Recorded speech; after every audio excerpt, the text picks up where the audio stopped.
through the plan revision a few times. I think we had 6 revisions on it during this process. We struck all augmentations and introductions out of the plan, so now it is just strictly pioneering. Thank you. Additional questions or clarifications? The one item that I would bring up that's highlighted, and I think it was to call our attention to it, is on page 10, where it talks about the time frame of the plan, and it talks about, ultimate approval and when the review would occur. And one of the things that this committee did is established a COT, I can't remember. Coordination Oversight Team. Thank you, Ed.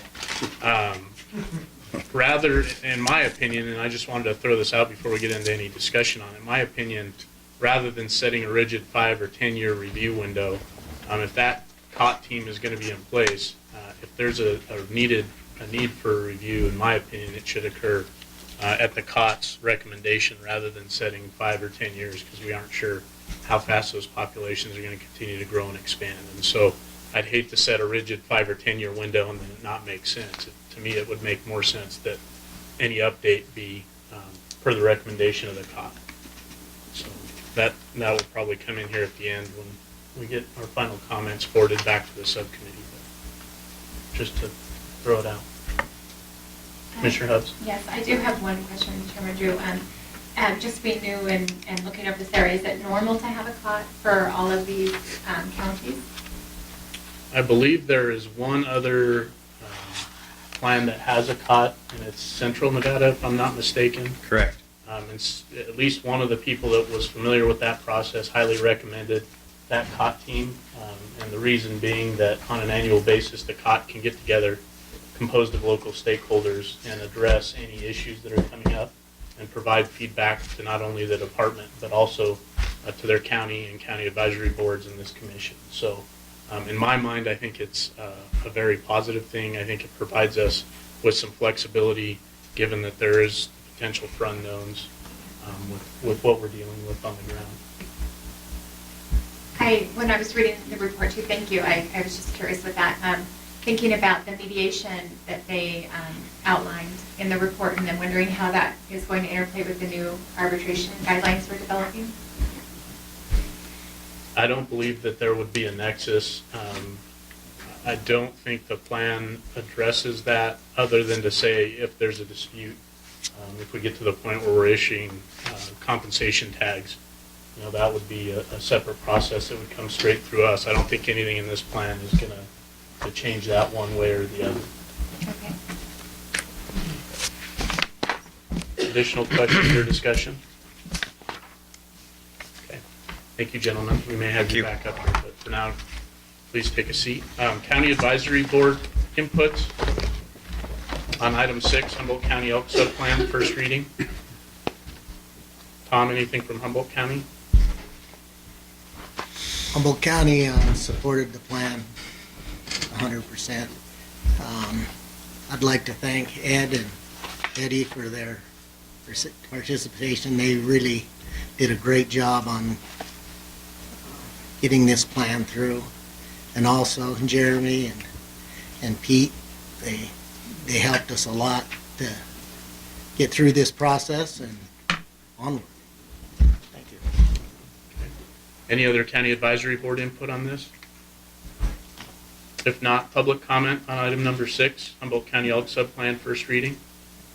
Mr. Swigert, come on up. I'll let you go ahead and make your comments, and then I may ask you some questions on the correspondence that came through, so we're clear. That'd be fine. Thank you. We're a little bit of a disadvantage. Please state your name for the record, sir. I'm sorry. My name's Bob Schweigert. My resource advisory business is called Intermountain Range Consultants. I'm employed by Happy Creek, Inc., RDD, Inc., Orvada, Inc., and DeLong Ranches, Inc. These 4 entities are major landowners, private landowners, and grazing permittees on the BLM lands surrounding their and encompassing their private lands.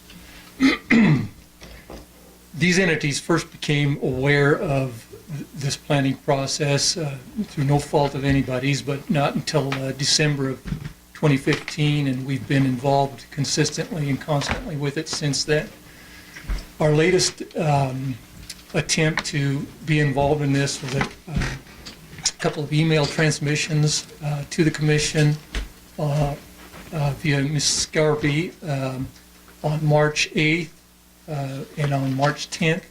On March 8th, we asked for a number of things, including some other elk sub-plans and a clarification of where we could find the current version of Wildlife Commission Policy 26.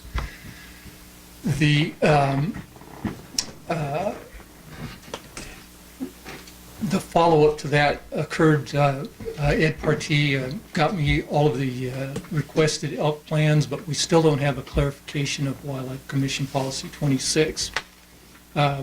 We've looked on the internet to look at the current policies, and we just don't know if it's been renumbered and it's somewhere else, but we don't find it as a current policy of the commission.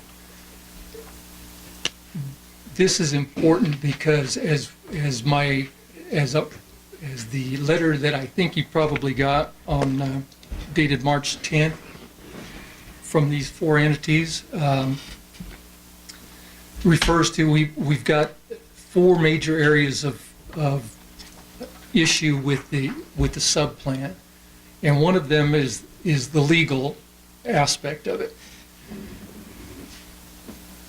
The sub-plan is based on a number of legal requirements. One of those is Wildlife Commission Policy 26 that the federal land management agencies rely on in their current resource management plan. And they said in their plan nothing about numbers of elk or allocation of AUMs to elk or allocation of any forage or forage resource to elk. What they have said is that they will cooperate with NDOW should pioneering populations of elk become established. They will then cooperate under Wildlife Commission Policy 26.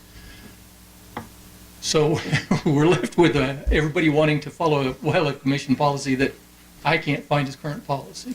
And maybe it's there and I'll stand to be corrected and advised. The other legal underpinnings of the process are the Taylor Grazing Act, Federal Land Policy Management Act, National Environmental Policy Act. These acts, first of all, Taylor Grazing Act provided for the protection of existing grazing permittees at the time of passage of the act. And what it was basically aimed at, it was to ensure that those resident grazers weren't, to put it bluntly, weren't impacted by itinerant grazers from out of state. Resident grazers had first preference. That has come down through the planning process to provide that they are allocated a certain number of forage AUMs. Along the process, some of those AUMs have, for some of the permittees, been suspended. And for what particular reason, for what particular entity, I can't tell you at this time. But they have suspended AUMs on the books.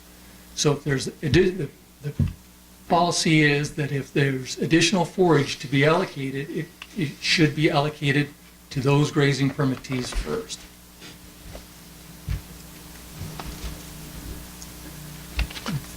The National Environmental Policy Act provides that, and FLPMA provide that well, particularly FLPMA provides that the land management agencies have to comply with their resource management plans. There's just no question about it. They can't act outside those plans. And in this case, there simply are no forage allocations in the Winnemucca District Resource Management Plan. Period, end of story. Likewise, there is no forage allocation in the forest plan for the Santa Rosa district.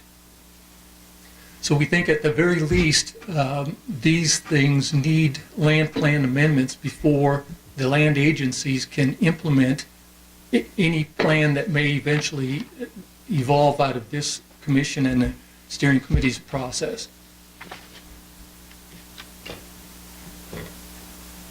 But again, all of it kind of hinges on policy 26 and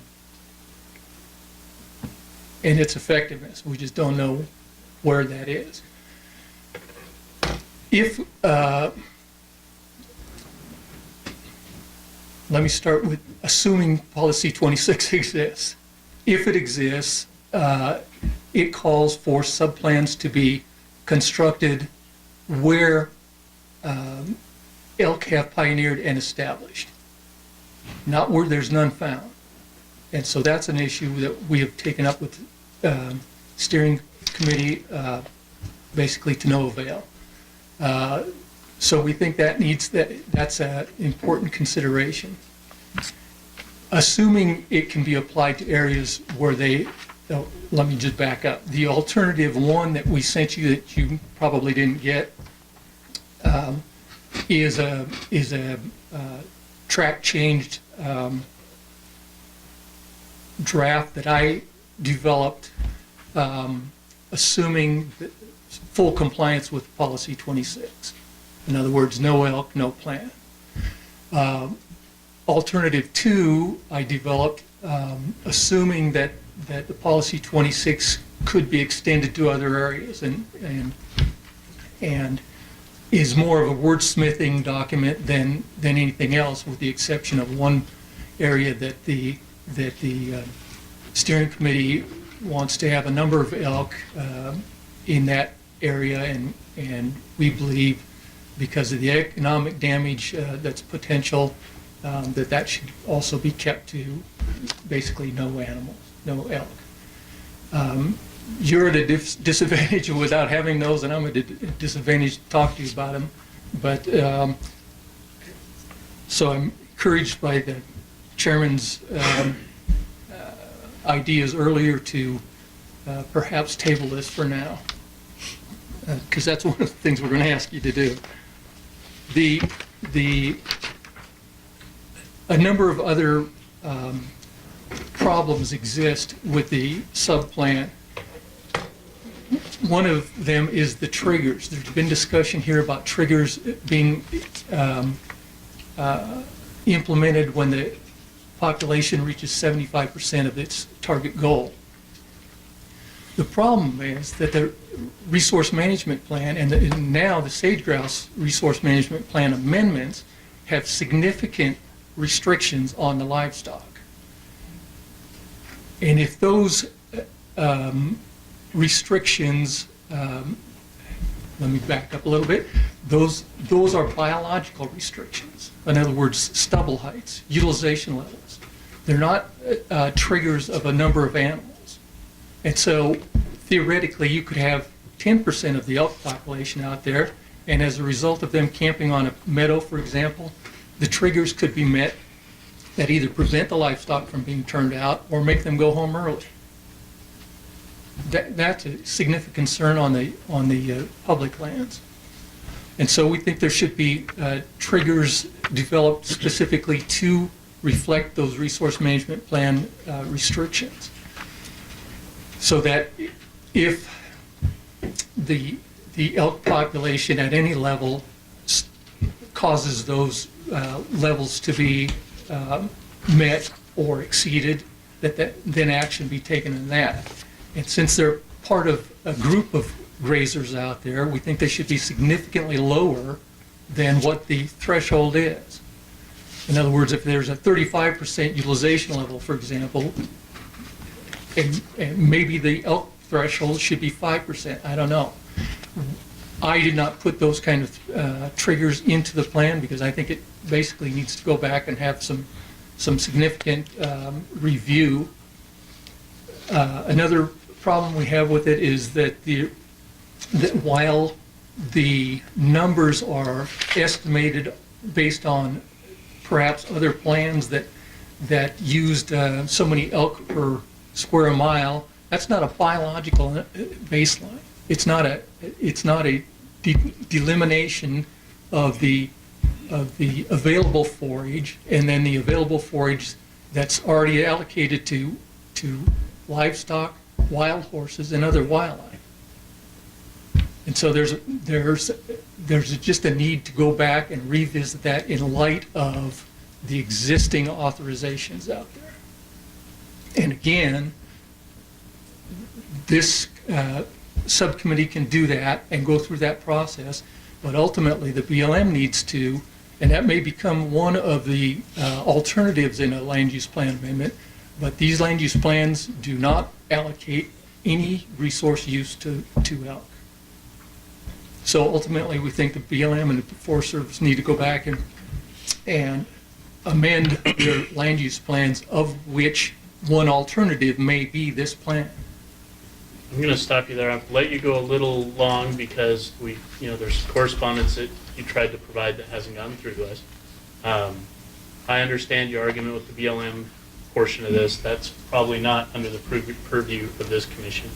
So the one thing that I do need to make sure we get going forward is all of the written correspondence that you would like this board to see. Because I know there's several letters, that one of which went to the BLM, one was addressed to us. Some of that has already gone to the steering committee. So if you could get for me a list of documents that we should all have, just list them out for us, and then we'll make sure we have all the attachments so that this board can get that information, and we'll go from there. I think that's going to help us tremendously. So I'd ask you maybe briefly to wrap up some of what your ask of this commission would be today, and then we'll move forward from Okay, yeah, I can wrap that up pretty quick. We would ask you not to approve the subplan as written, and to give, if the plan as written is a first reading, we would ask that the plan alternatives as we have submitted would also be considered as first readings. I know you can't probably do that this meeting, so we would ask that all of those could be considered first readings next meeting of the commission, or the plan go back to the subcommittee for the steering committee for further consideration. Okay. I Thank you. appreciate the Thank- clarification. You're all right getting us a list of the documents that we all need to have and be aware of? Absolutely, yes. Okay.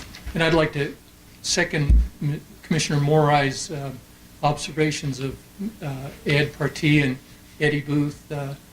Ed acted nothing but professional in those meetings. And Eddie did control heated discussions, and I can vouch for that because I've been part of them. So, thank you. Appreciate that. Okay, additional public comment on item number 6. Mr. Flowers, come on up, and if there's additional folks, come on up and line up behind them so I can get you a quick lunch break. Rex Flower speaking for myself. I would ask you to ask the subcommittee to go back and look at what they're suggesting for population caps. There is a potential there, carrying capacity in Humboldt County of 2,647 animals up to 5,366. They've come in with 800. The TRT that they had putting these figures together wanted to be conservative and came in at 1,000. 1,000 is only 38% of the low population cap. So conservatism is already established there, and I don't think it needs to be dropped to 800. Keep in mind of that 800, 400 head of that is on the Sheldon. The rest of it's countywide, 400 for the entire rest of the county. That county is 9,658 square miles. That county is 82% federal lands to be used by all land users. Thank you. Additional public comment on item 6? Okay. Hearing none, I'll bring it back to the commission. Discussion? Thoughts?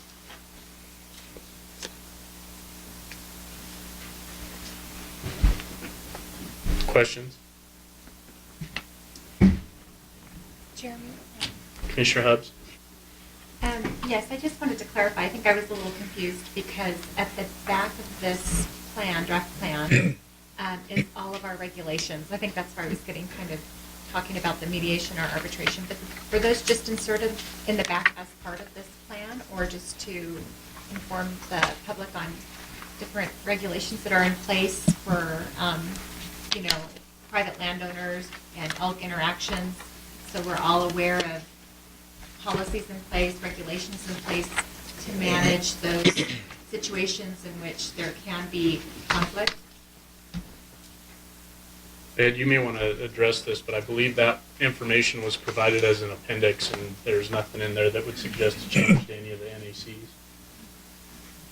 More references here. Ed Partee for the record. Yeah, that was just added for appendix so that it goes to one of the policy 26 for transparency, everybody knows, and to clarify the other policy 26 that Mr. Schwagert's referring to is actually in our state oak management plan. It's at the back of that as policy 26, and I believe he does have a copy of that.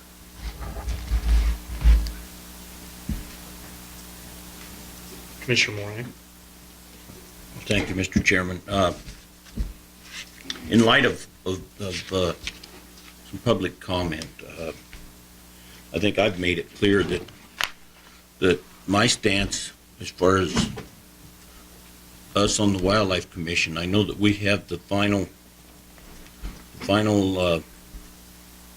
vote or the final say as to what happens with this plan.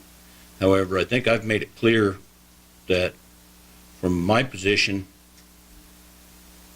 I think that the local steering committee and the local input is critical. And for us as a Wildlife Commission to direct the steering committee to do some things such as go back and relook at those numbers, I think is inappropriate, because the steering committee has gone through their process.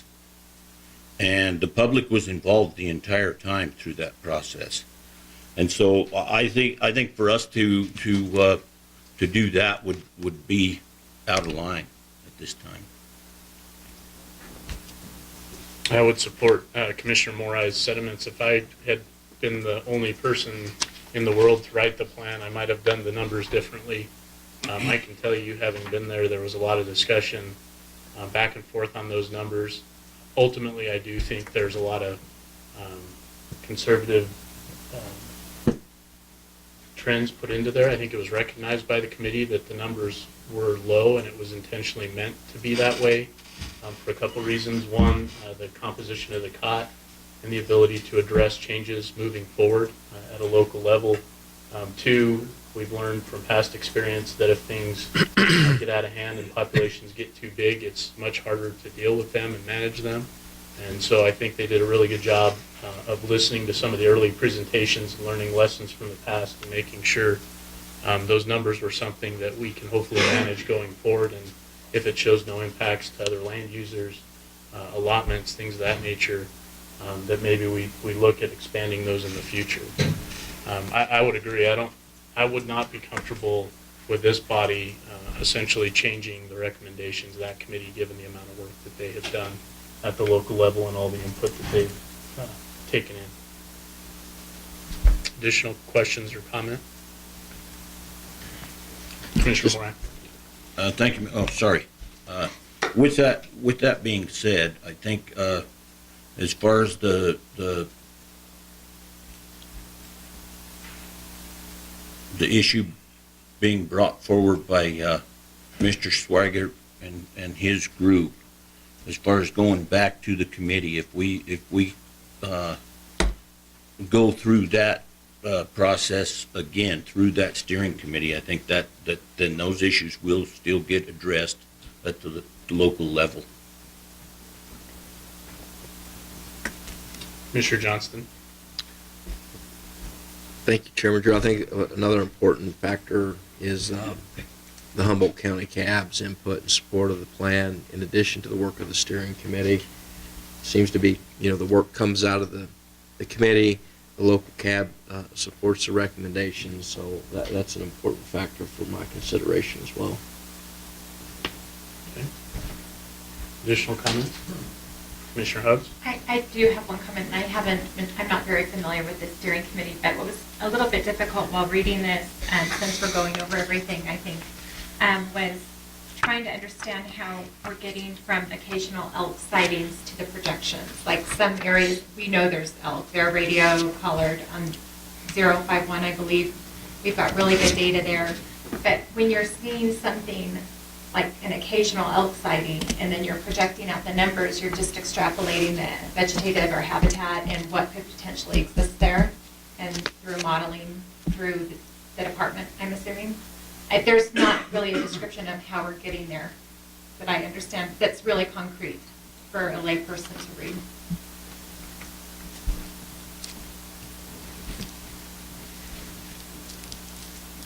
Additional questions or comments?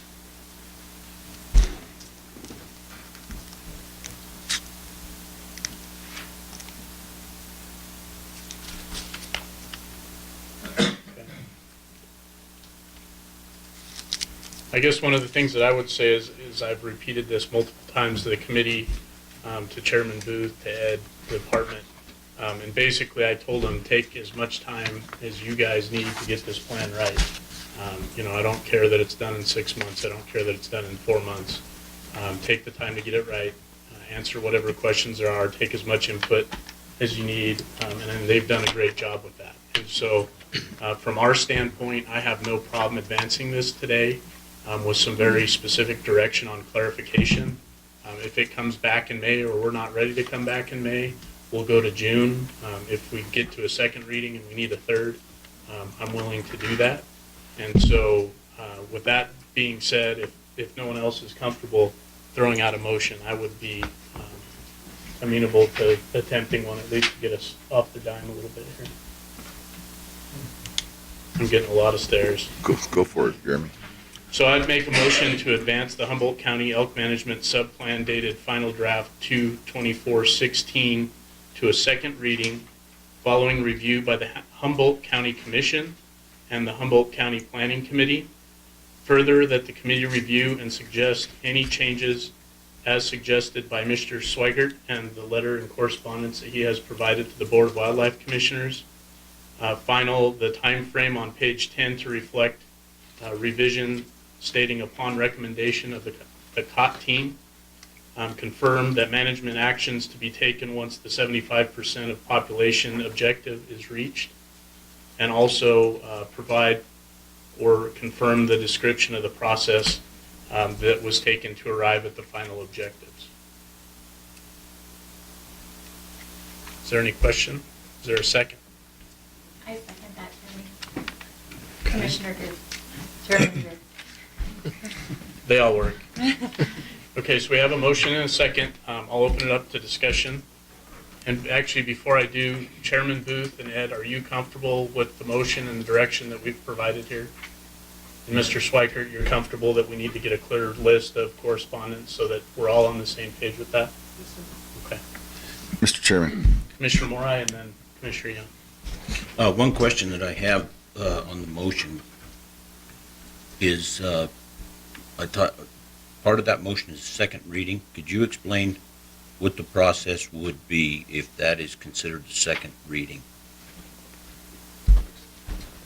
My intent would be to have a second reading of a plan based on any changes that come back after the committee's review.